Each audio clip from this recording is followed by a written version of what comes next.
vulture. This is just, the centerpiece simply shows the ecological system where other animals depends on each other for food. We all know about the 7 wonders of the world. Kuna mwenye anajua 7 wonders of the world? Also, migration of wildlife is among the 7 wonders of the world. Sindio? So this shows the migration of wild beasts from Serengeti National Park in Tanzania to Masai Mara in Kenya. By that time, they will be coming in large number, passing through the Great River Mara, where they are going to be the easy prey to this Nile crocodile in water and Nile lizard.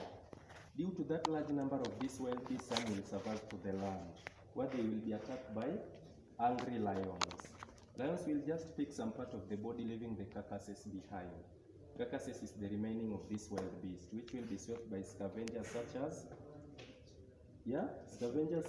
hyenas, hawks, and vultures, for the environment to be free from diseases. So method of preservation, 1, we've got deep freezing. Deep freezing is the process where we remove all the intestines, then we replace with cotton. Deep freezing is done to animals which were there alive, but they die due to normal death, then preserve right inside here. So those kinds of animals, we've got Aladabra giant tortoise, Nile lizard, the vulture, then we've got that hen over there, okay? Also the primates. We've got another method called taxidermy.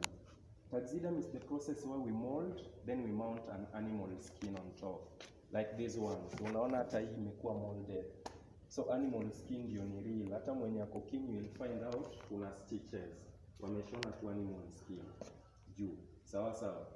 Also to the ones on the walls. That's the method we call taxidermy.